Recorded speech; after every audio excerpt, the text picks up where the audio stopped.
Hello all you wonderful people, and welcome to the first episode of An Ecologist Plays.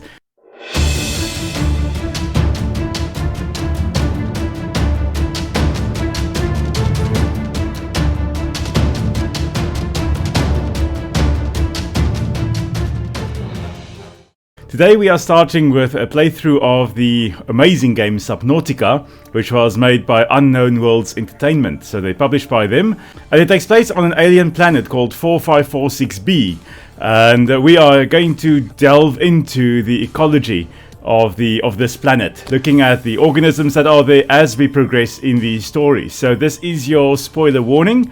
I also have to point out that I will be playing it on a bit of a potato of a computer, as my graphics card is definitely not the best, but I felt that it is necessary to start off this series with an amazing game, and what better game than one that starts out in the ocean, a place that we so rarely explore, but is so densely packed with amazing creatures.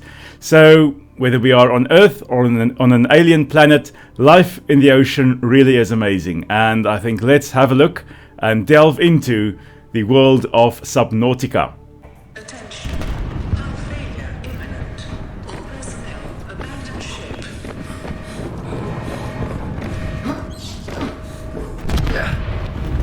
Launch in 3, 2, 1.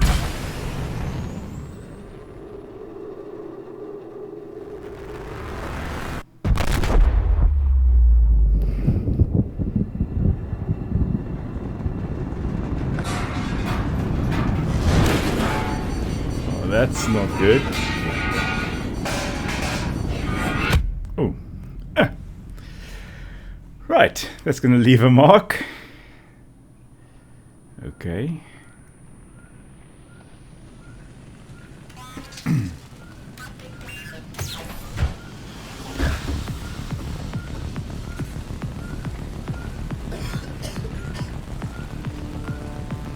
Now, in a situation like this, you really need to have the fire extinguished immediately, as the smoke buildup in here would really be horrible. Depending on how long this individual has been stranded, they may have suffocated already.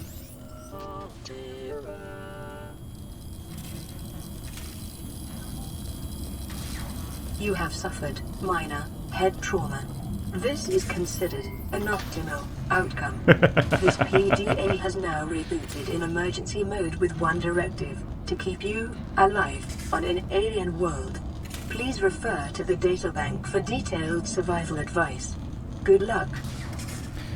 You know you're kind of stuffed if they tell you that minor head trauma is preferable. Okay, so let's have a look. This is our PDA, so our handheld device that's going to give us all the information we need. We've got currently the fire extinguisher, it's got some fuel left there. This would be where we can put all kinds of equipment equip all kinds of equipment. We have some blueprints here. Okay, we still need to learn how to make filtered water. We can make all these things, and I'll show you how in a moment. We can build some stuff. So there's quite a lot to potentially do. Okay, here's our lifepod beacon. We can take photos. We've got voice logs that we can play through, and we've got some databank entries there. Yay, excellent. Okay, let's have a look here with our databank in terms of equipment. There's some information here on the air pumps and the handheld scanner. We're going to have to make one of these as soon as possible, and also a repair tool as soon as possible, because as you'll see now, the lifepod that we are in slightly damaged. Okay, so we can make an aquarium. Now, in this playthrough, my objective is to, well, I'm a scientist, so I'm going to explore this environment and then also try to make the most amazing underwater aquarium, which kind of seems superfluous, but you know what, why not? It's a video game. We're going to make an aquarium that's going to house most of the creatures. All the creatures we possibly can house, we are going to put in a massive aquarium environment. Now, there's some more information here: habitat builder, solar panels, and obviously I'm going to go for all kinds of more eco-friendly methods of the energy. So solar here is one we're going to start with. We're going to make nice vehicles to travel through. But that's enough for that. So let's have a look. Currently, we are kind of, well, our crash pod here is, well, crashed. We need a repair tool for the system to be online. We need a repair tool to fix the radio. We're going to need that. Storage container here. Let's put that in there. Take some food and some water. And let's see how bad it is.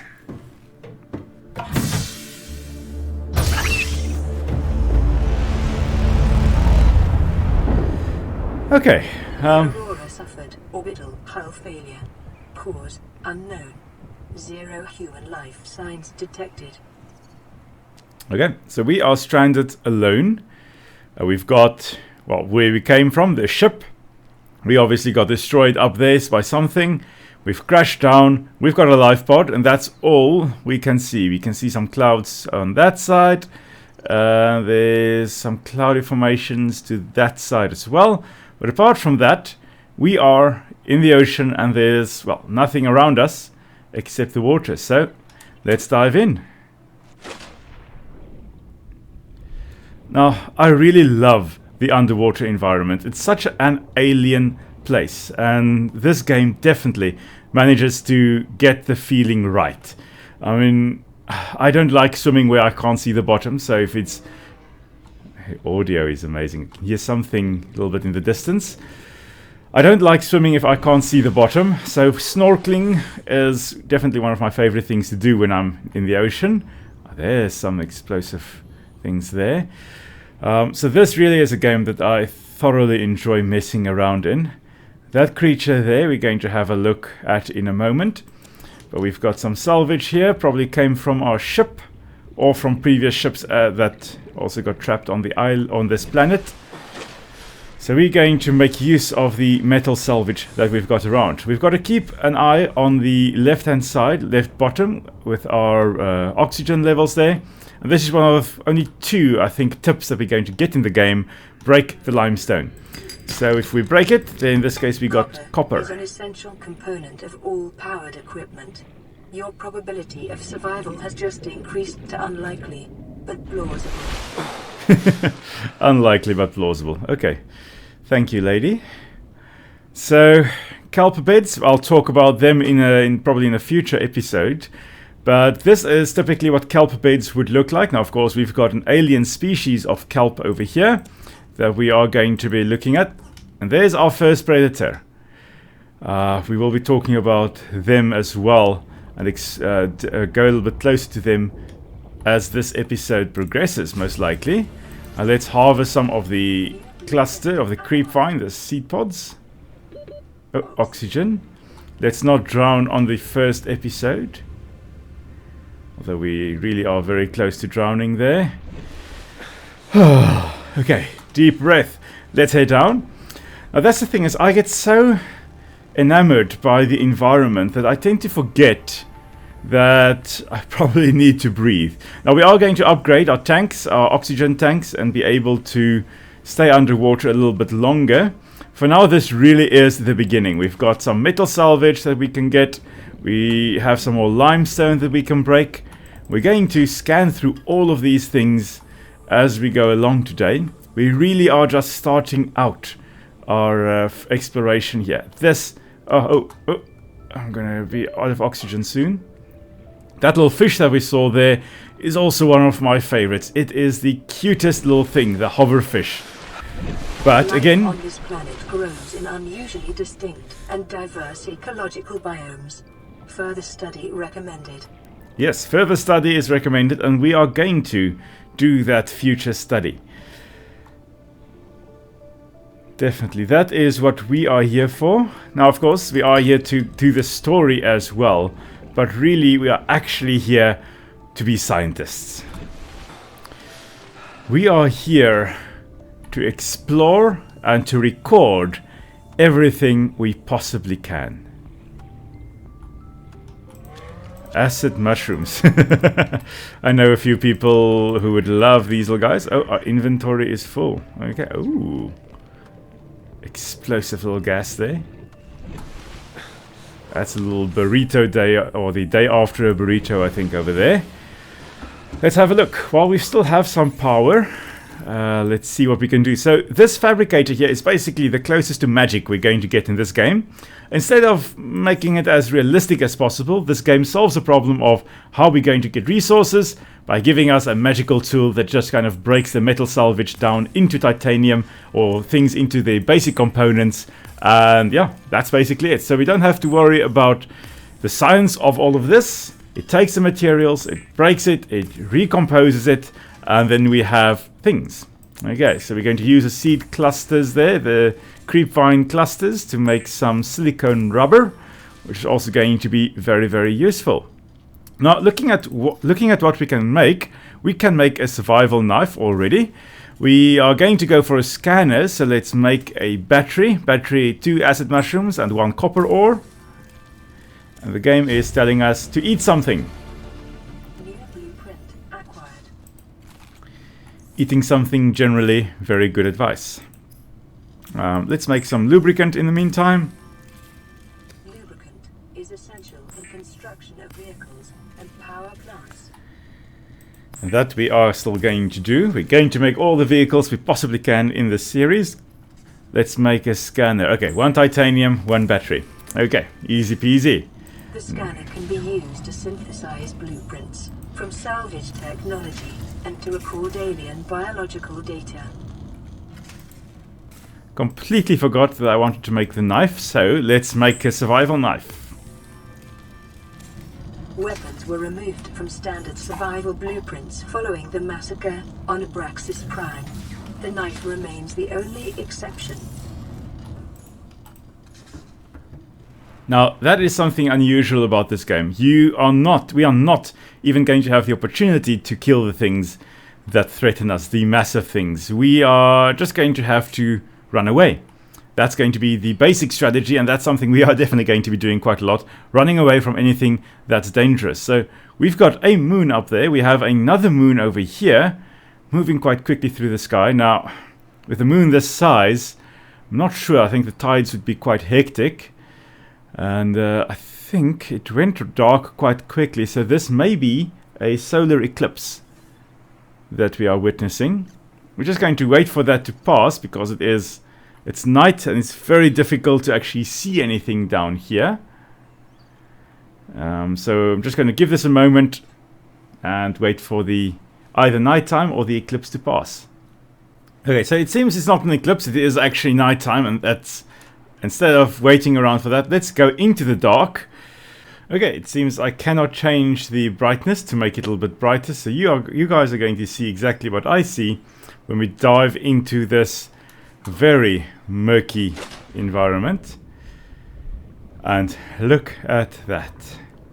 So what we've got in this game is a lot of bioluminescence. Bioluminescence being when organisms produce these colors based on, well, very often chemical reactions taking place in them, or some other compound present in their bodies. So here we've got an acid mushroom. So that's, of course, our first little thing that we've scanned now. If we go into our data bank, we can look under indigenous life forms. We've got flora. So it's counted as a plant, and it is an acid mushroom. And interesting that this is considered a fungal species. Now, fungi are generally found on land, very often in moist environments. It's almost impossible for me to imagine a fungus that lives in salt water. Now, salt water provides its own issues, as the salinity of the water around the creature's body, especially in something like a mushroom, which is quite a mushy body, will very often result in water actually leaving the body from the hypotonic, or the less salty body of the mushroom here, to the saltier outside water.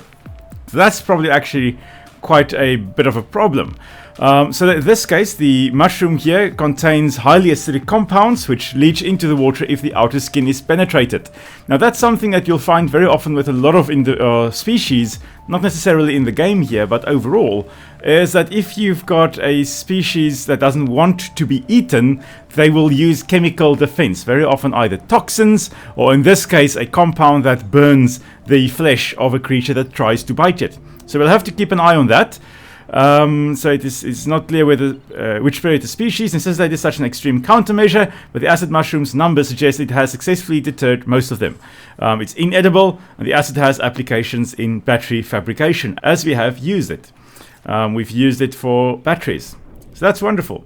That's our first little creature, and we're going to put the fungus, we're going to put the acid mushroom in our aquarium when we establish that.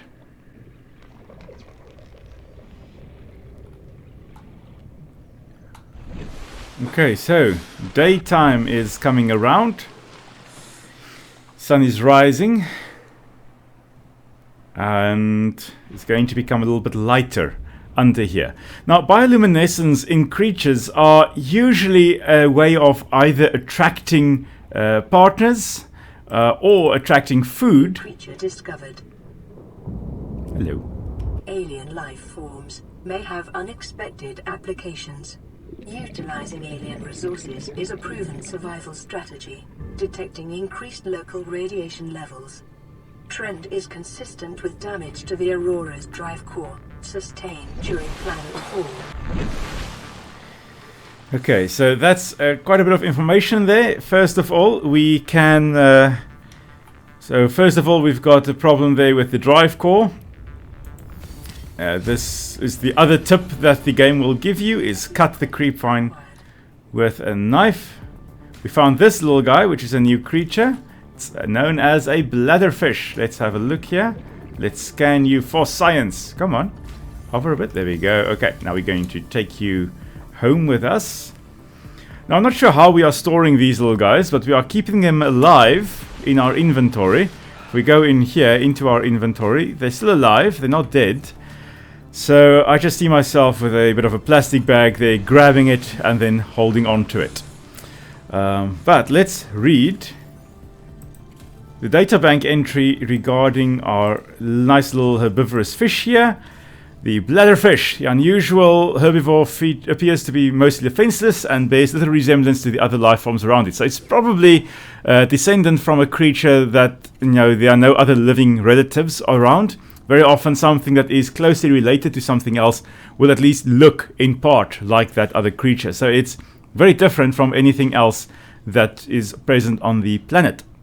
So the adaptations here: semi-permeable bladder. The bladderfish is able to filter air and seawater into its body cavity through a unique membrane which surrounds its spine like a bladder.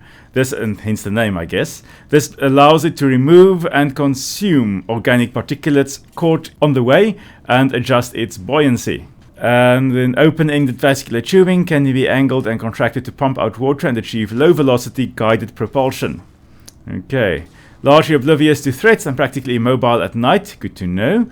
Its only identified defense mechanism is that it's composed almost entirely of water, air, and cartilage.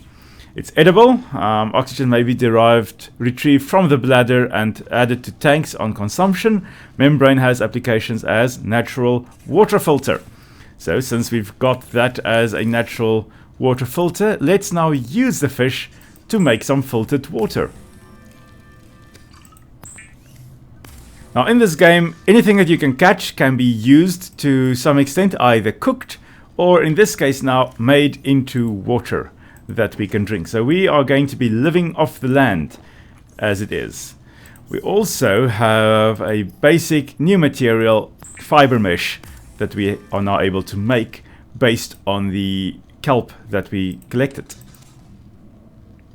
Okay, now we need to still repair these things, so let's have a look what we need to have a repair tool. Here, the repair tool, silicone rubber, we've got that already. Cave sulfur we still need to find, and titanium we also have available. We've got quite a bit of titanium at least. So we're gonna let's keep the first aid kit. I feel that's going to be quite necessary where we are going now.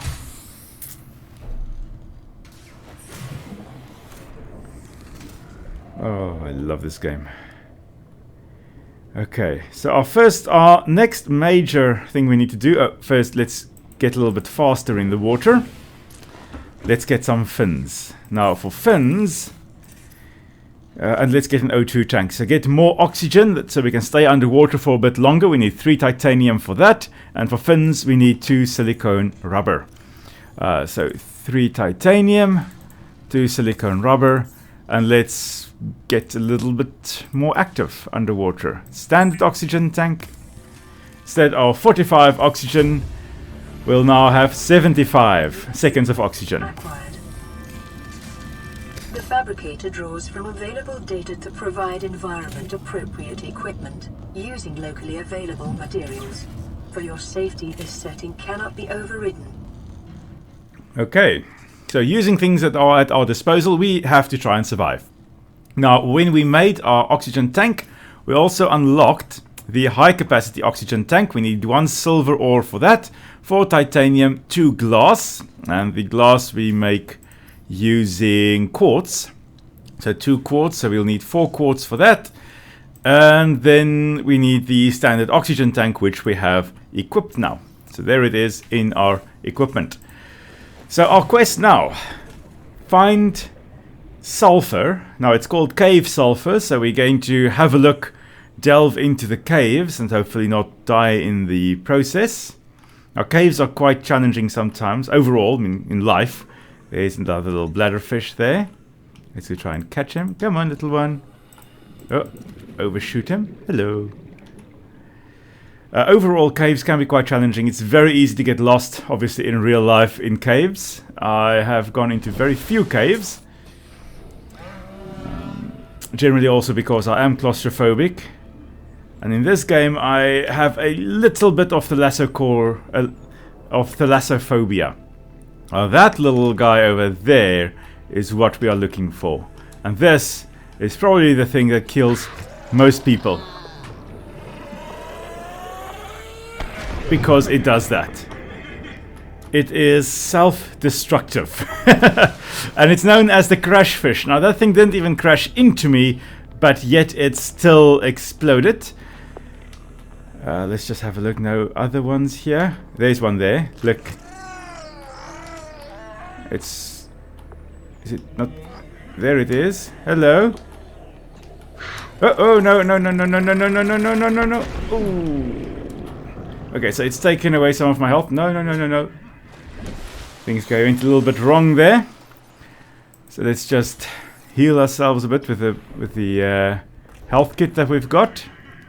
Now we've had 2 crash fish over there. 2 in quick succession will kill a person. I mean, I wouldn't be able to withstand 1 explosion, never mind 2 in real life. Surely we should, there we go. Sulfur plant, let's scan it. Detecting sulfur deposits in the local cave systems. Really? Sulfur is an essential component of the repair tool. Yes. The main reason we are looking for sulfur, like we've got there now, is so that we can get the repair tool, so we can fix our little crash pod there, life pod. Using all the fancy equipment to bash things in the name of science. Let's go up for a little bit more air again, and then we'll delve into the cave system again.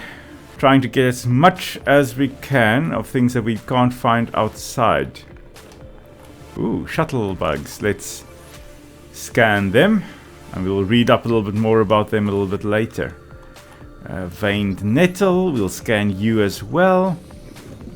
Just keeping an eye on the oxygen that we've got as well. Ah, there's another crash fish over there.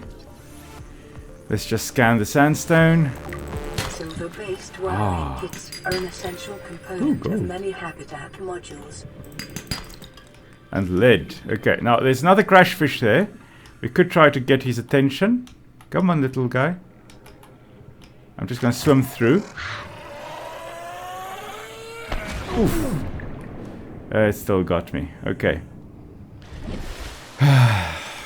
Okay. Let's see now. Let's go pick up the sulfur that was probably in there. Not sure what this was. Something went boom. Okay, there's some more quartz. We also need that.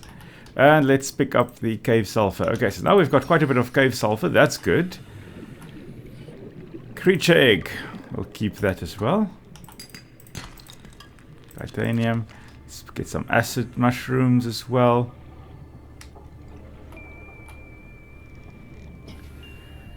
And let's head back to our lifepod. Okay, so now that we've got our cave sulfur, let's have a look. What exactly do we need? We can make flares with the cave sulfur. Now, I'm not a very big fan of that. I'm more a fan of running away as quickly as I can. Repair tool, we need 1 silicone rubber.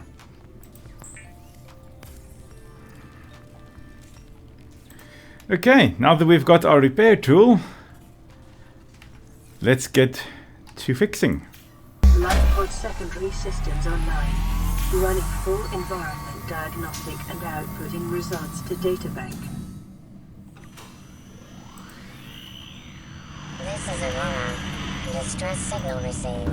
Rescue operation will be dispatched to your location in 9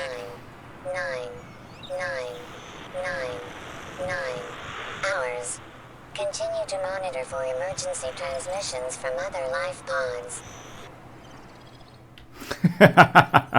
Okay, so no real chance for us to be saved there. But oh well, I guess that's part of it, part of life.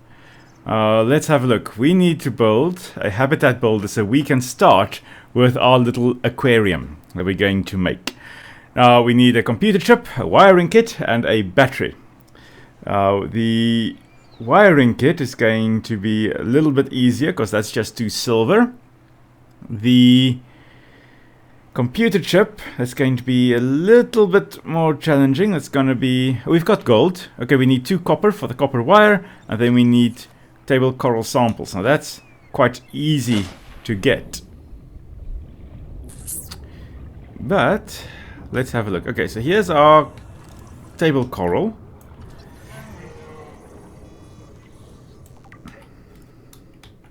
Let's have a look at... Oh, didn't even put anything really in there. Now, the table coral... Now, coral overall may look like plants, but these are actually colonies of animals.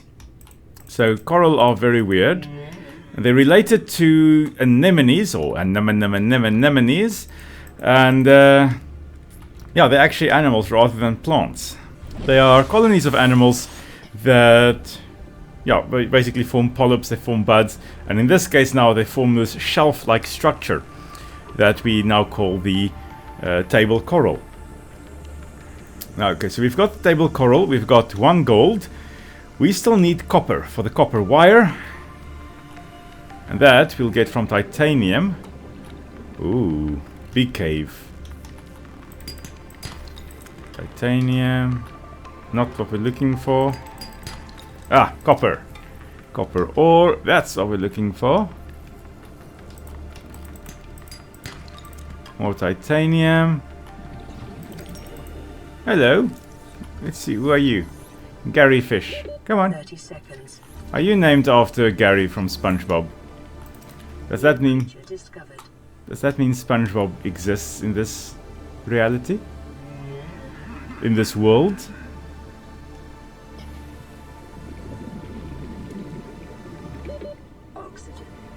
Yay, stunning.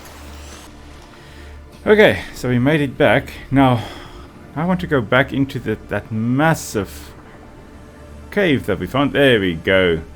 There it is. Huh. There's some more sandstone. I feel that there's going to be a crash fish here somewhere, but let's have a look. Silver ore, lead, also very useful. Just going to go down gently and get ready to disappear at a moment's notice if we were to hear crash fish charging towards us. Ah, oxygen bubbles. Now, I love this plant. a brain coral. Now, brain corals on Earth don't do this, but the brain coral here, what it does is it photosynthesizes. Now, obviously, coral will do that, but in the process of it photosynthesizing, it releases oxygen, it seems. Now, let's see whether it says it here. Filter carbon dioxide from the environment using carbon to build the colony and expelling the oxygen from specialized exhaust funnels. Okay, so what happens in our world is that inside the coral's body there, you will have algae living in the cells there, zooxanthellae. And these algae photosynthesize, and obviously during photosynthesis, oxygen is released. And that oxygen then goes to the coral. Whereas the coral animals will obviously use oxygen, expel carbon dioxide, which then goes to the algae. And the algae then use the carbon dioxide for photosynthesis.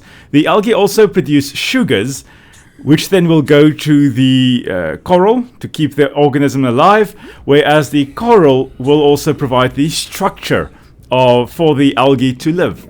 So it's a very nice mutualistic relationship where the algae and the coral live together, and in the process both benefit. That's typical mutualism.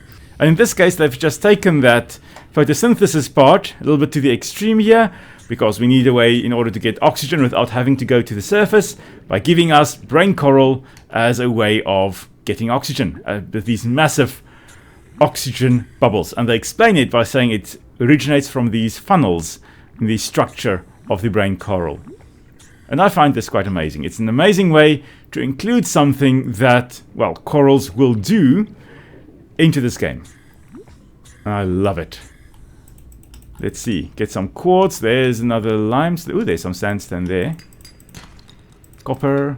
Give me that lovely copper. Gold. Gold. I love gold. Let's see. Let's see. What else have we got? We've got amazing mushrooms here. Bioluminescent mushrooms. Wonderful. So far, we haven't yet encountered a crash fish, although that doesn't mean that they are not here. I can barely see while as we are here. So I think let me head up. See if there's anything on the way up here. There's something here. I saw something. More copper. Oh, giant coral tubes. Okay. We'll read about that a little bit later. You can hear the gasopods calling over there. Well, it's nighttime and we can see the bright green bioluminescence. Let's go scan them. Sneaking up on them from behind so they don't see us. Yeah, that's very funny. Okay, so we've got them scanned. Gasopod, which is, yeah, quite an appropriate name, because as soon as they realize they've got something close by, they release these bubbles as a defense mechanism, which can then go and poison us. So if we swim into that, oh dear. Okay.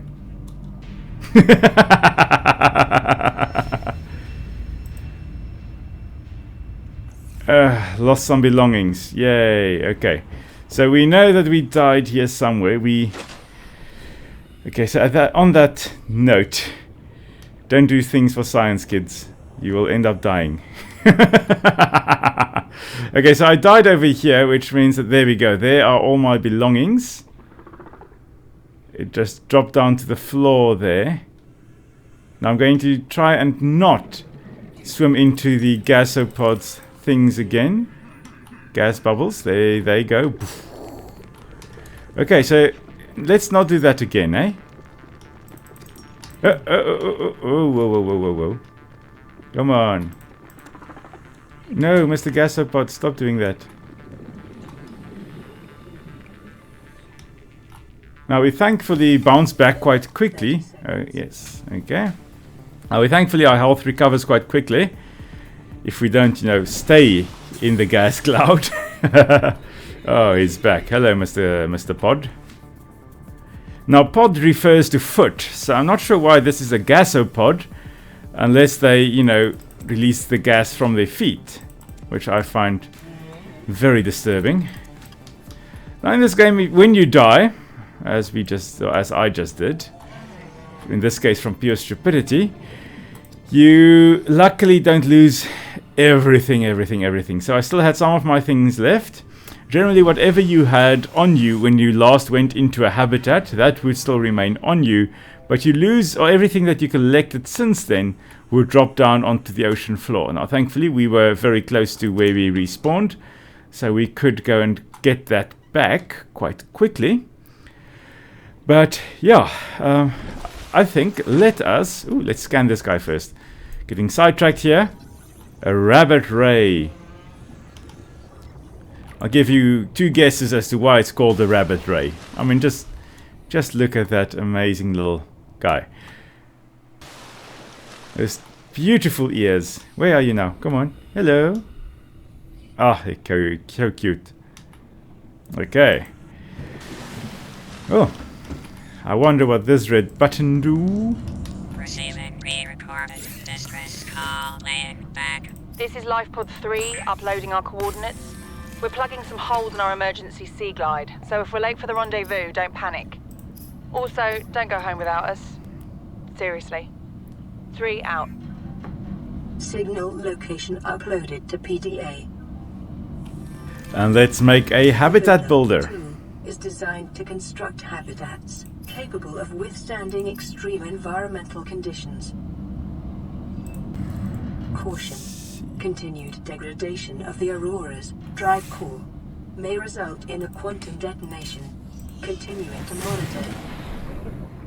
Okay, that does not sound good at all. Right, so what we need now is we need to find silver. What we also find all along here would be these types of things, little fragments to supplement our blueprints that we have available, or things that we can make. So we've got a Seaglide fragment. This is going to really help us move through the water very rapidly. Our Seaglide. There's a hoverfish. Come on, where's the hoverfish now? Oh, it's gone. There we go. Come on, hoverfish. Want to scan you for science. Okay, so what I still need to do today, I need to get the upgraded oxygen tank, and I need to go scan the Stalker, which will be our first predator that we encounter over here. And they really are quite amazing creatures. Hello, speaking of you, come on. Okay, let's first scan the creep vine here. Oh, someone's not happy. Where are you, Mr. Stalker? There you are. Okay, let's see if we can get one to come towards us. Hello, come on, come on.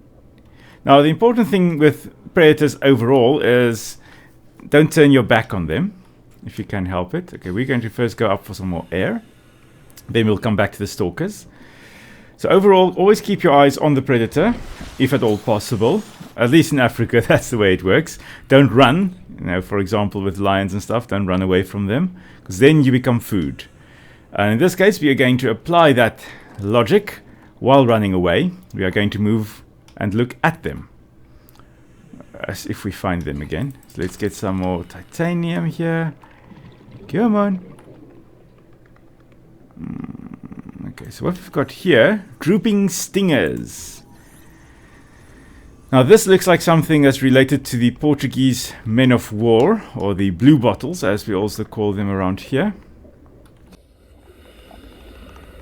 Be advised, a common complication for cave divers is loss of orientation, followed by eventual 30 asphyxiation.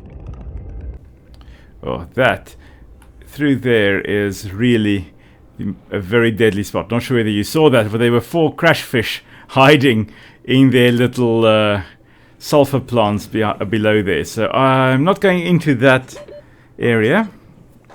Thank you, Tani. Whee! Okay. Although I do still need sandstone to get silver, although we do have silver now. Let's come and let's... Hello. Here we go. Not so quick on the turns, are you, eh? No. No. Oh, we've got 2 on us. Come on. Need to finish scanning you.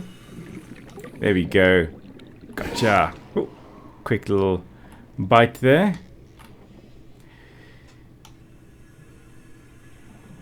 Okay, so we've got that one scanned, and we're going to have a look at it in a moment. Let's go. Oh, where's the bladderfish now? Okay, I need food. As you can see, our food on the bottom there is getting a little bit low. So we have to cook some food.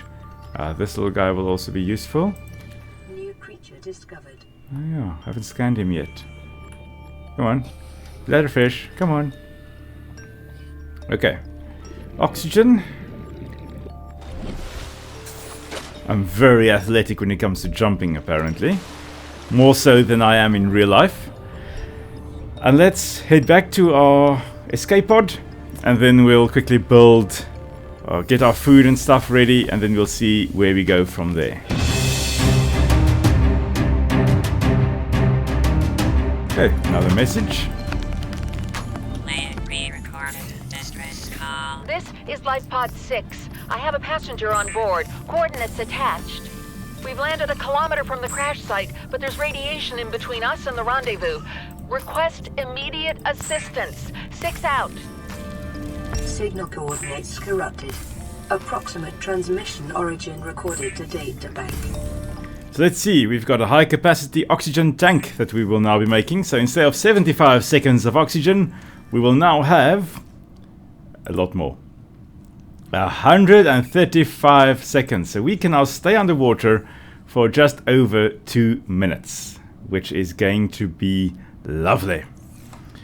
Okay, I'm going to craft the waterproof locker, which is going to be a little bit of extra storage. Usually not recommended to do, but you know, in this playthrough we are not going to just litter and dump everything onto the ground. Instead, we are going to play in an environmentally, or relatively environmentally friendly manner. So let's put the locker down there, store some stuff in there. That should be quite fine. And then we go explore, and we are first going to set out for that lifepod 3, which is one of the potential survivors of the crash that they ended up over there. And now let's have a look to see whether they are okay.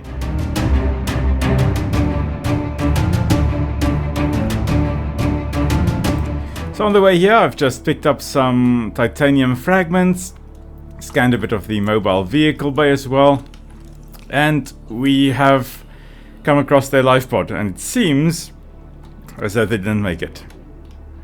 So let's have a look. Okay, let's see what we've got in here. You really think it'll carry 2 of us? Your regular Seaglide tows a mass of 80 kilograms at over 30 kilometers an hour. The power cellar rig to this one should double that. You think there's something out there that's faster? Oh, sure. And that's assuming it doesn't overload 3 meters from the light pod. You're calm about this. I'm seeing the engineering problem. If I stop seeing the maths, I'll be terrified. They tried to get away, it seems. But I assume the Seaglide didn't hold them. New blueprint acquired. This should be the last one for the mobile vehicle bay. Yes. New blueprint acquired.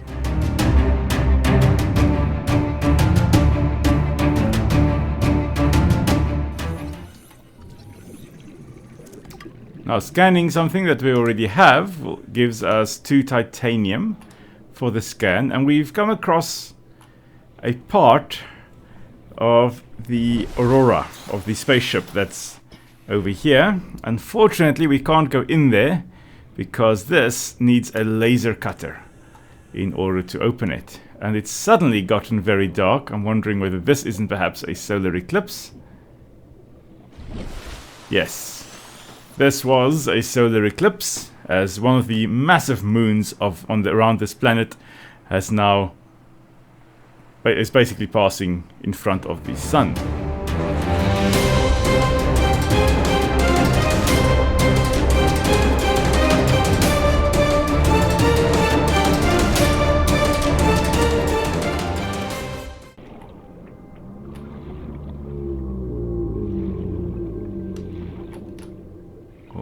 that is an ominous sound.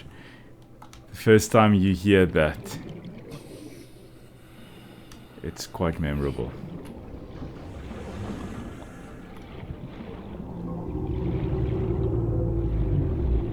And we will, in our next episode, we will go and look at whatever is making that noise. Hey, you're a little evil guy. Well, I guess not really evil. There's no evilness in nature. It's just he's just doing what he does best, and that is biting people. Now, since we are biologists, let's go and scan it. It's called a biter. Wow. Of course it is. Hello. No, no, no, no, no. No, no, no. You're not going to come and bite me. I refuse to let you bite me. Okay, we really need a light source. Congratulations, survivor. You have exceeded your weekly exercise quotient by 500%. Data indicates that swimming was your favorite activity. Be sure to Not by vary your choice. routine for uniform muscle development.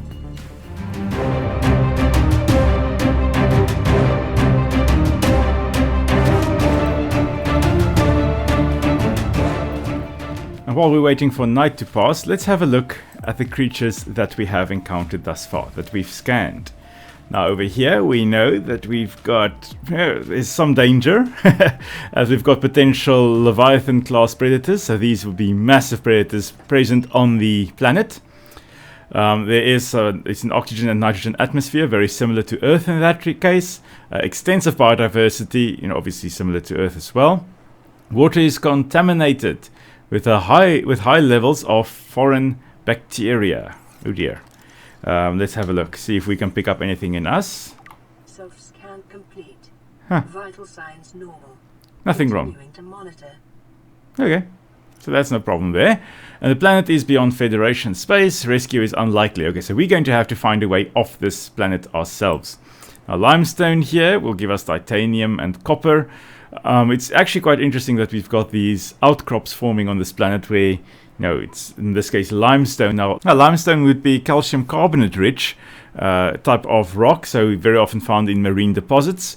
Sandstone here is solidified sand, and interesting that it forms these little bubbles basically. Now of course we've got scattered wreckage as well, but let's have a look at the life forms that we've had thus far. Brain coral I've already talked about with the bubbles that form. The giant coral tubes that we had a look. So I tried to drive around looking for them, but it's dark and I can't find them at the moment. Okay, so what they seem to do is they seem to funnel water through the tube, filtering the nutrients as they pass. So they're basically creating a current of water flowing through them, which is a nice strategy to use if you are an immobile organism like a colony of the giant coral tubes. The table coral here, again, talked about the colonies that we've got here. Each disc is an individual colony of microorganisms, so probably established there as an egg and sperm fertilized, and it started as a polyp. And from there, each one of these little polyps that established would form a plate, or a table coral plate, basically.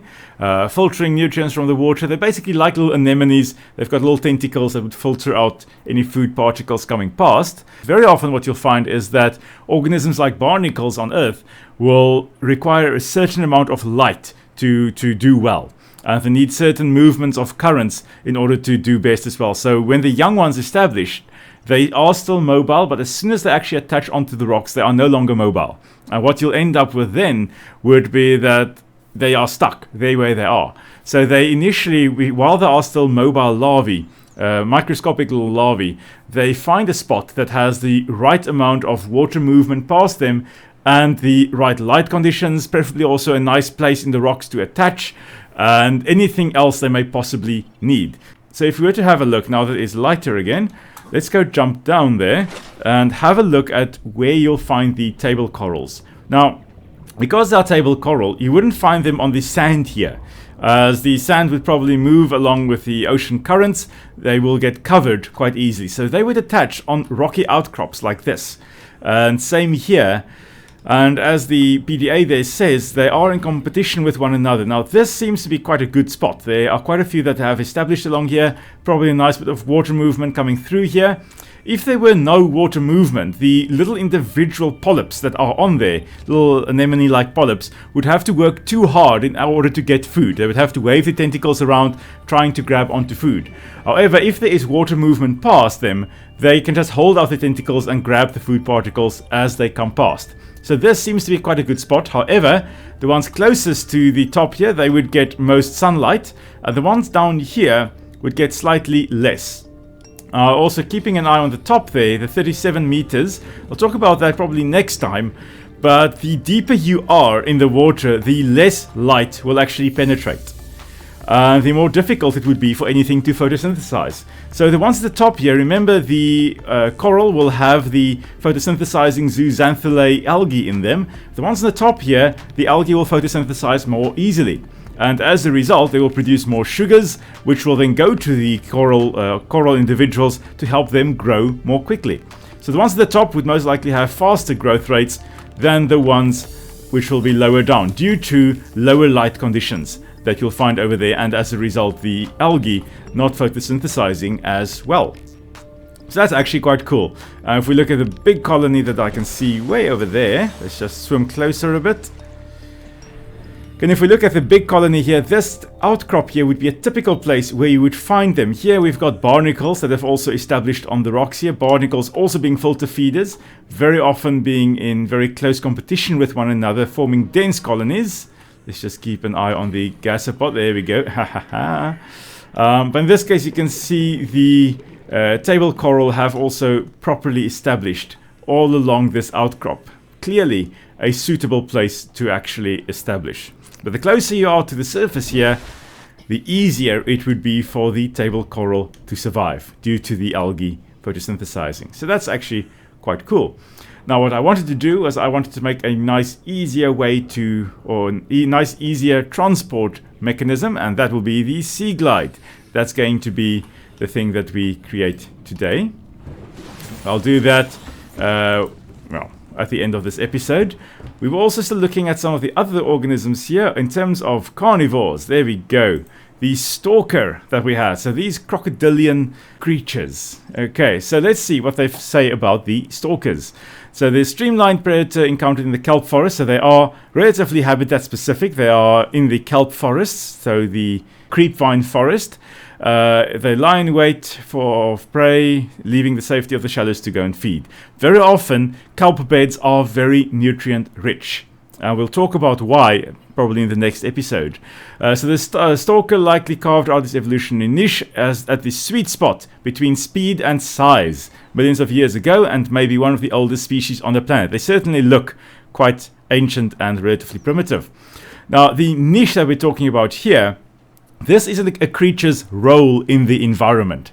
And this role that it has is as a predator in kelp forests, using the adaptations that it has. These teeth over here and the tops here, that will give it its niche, its role. And it's going to be different from anything else that we encounter in this game or in reality. Local radiation readings suggest the Aurora's drive core has reached critical state. Okay. Quantum detonation will occur within 2 hours.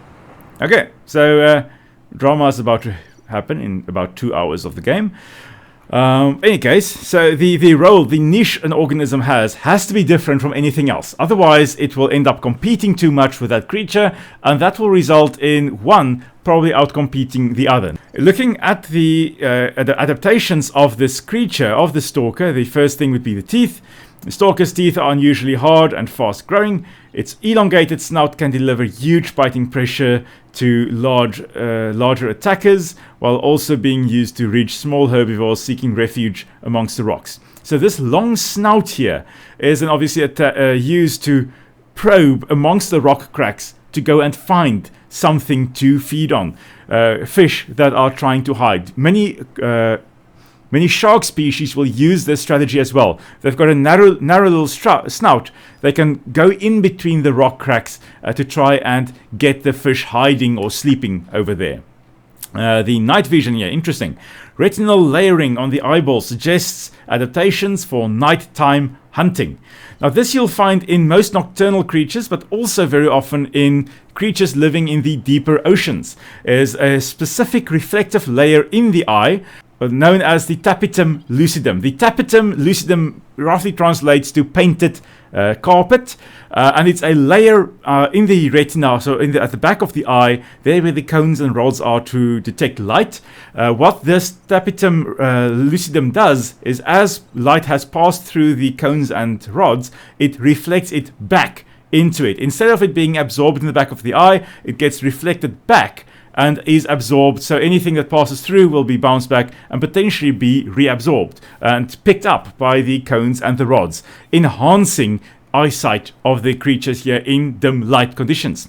You'll find the same as that's why cats look like they've got these demon eyes when they're looking at you at night. If you shine a torch in their general direction, that green color up to a blue color based on the zinc content apparently that the cat consumes, that there is the tapetum lucidum reflecting light back, and it then goes out through the pupil, and that's what we then pick up. The same thing you'll find with spiders. If you shine your torch over the lawn at night, it may look like dew on the grass, but in actual fact it's all these little spiders with their eyes reflecting the light from behind, from the tapetum lucidum. So that's what they're referring to here with the retinal layering, looking at the layers of cells and tissue in the retina. It's then clear that this species here has the tapetum lucidum. We as humans do not have that, which is why if we shine a light in someone's direction at night, you don't have these green eyes looking back at you, or yellow or whatever color. So night vision, very nice adaptation there. Dorsal ridges, so at the top here, the ridges at the top here seems to be able to move independently, giving them maneuverability. In this case, not quite maneuverable enough to keep up with me, but it would be a way to catch their prey and potentially avoid predators. They don't look like the fastest swimmers, so maneuverability is probably a little bit more important. Quite strong flippers, which you'll find in a variety of organisms on Earth as well, things like seals and penguins as well, using it to glide and fly through the ocean. And then lastly, assessment. The stalker teeth may have applications in enameled glass fabrication. Probably due to the strength thereof, we could use this to make stronger glass. Okay, and that is all the creatures we're going to have a look at today. Now what I want to do is I want the Seaglide. What we need: copper wire and lubricant. The Seaglide will increase your effective exploration range. For your safety, please pack supplies for long journeys and stay within 5 kilometers of the nearest lifepod or habitat. I will definitely do that, lady. Okay, so a Seaglide, very nice little quicker way of transportation. It does use battery power, so we'll need to eventually charge our batteries or replace the old ones here. It does also have a primitive map on the top here, basically giving us some topographical data. And you can see on the map we've got a hole in the ground here, and that is, it goes down quite a bit. That's what we're looking at over here. We're not going to delve into that now. We'll go in there in a future episode, but we're going to use this to navigate and to also explore a little bit more. Now there is also a message on the radio, and we're going to play that next time. So thank you for joining me on this adventure. I hope you've enjoyed it. And next time we are going to delve a little bit deeper into the creatures of Subnautica, start building our base, and hopefully encounter something a little bit more dangerous than just a stalker, a crocodile-like predator that we've got around the creepvine beds. So if you enjoyed it, consider subscribing, liking the video, and commenting below. And until next time, stay safe.